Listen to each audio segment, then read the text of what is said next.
আজ আমরা চলে এসেছি নিউ টাউনের সিটি সেন্টার মলের উল্টো দিকের গ্রাউন্ডে, যেখানে এখন চলছে নিউ টাউন উৎসবের একটা মেলা। যে মেলায় প্রবেশ করার জন্য 10 টাকা প্রতিজন টিকিটও লাগছে। আমরাও কৌতূহলবশত টিকিট কেটে ঢুকে পড়লাম। যে কী এমন মেলা যার জন্য টিকিট কাটতে হচ্ছে? ঢুকে যা বুঝলাম, মেলাটা ভীষণ বড়। অনেক রাইডস রয়েছে, ছোট থেকে বড় সবার জন্য।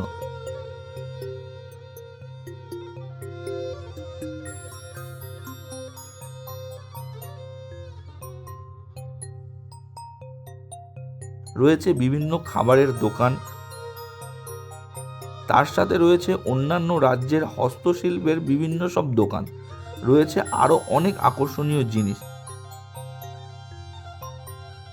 যেগুলো দেখতে দেখতে প্রায় ক্লান্ত হয়ে পড়ি। তাই একটু মোমো আর পাপড়ি চাট খেয়ে নিলাম। তাহলে এবার বাড়ির পথে যাওয়া যাক। আর হ্যাঁ, এই মেলাটা কিন্তু ফেব্রুয়ারির 22 তারিখ পর্যন্ত রয়েছে।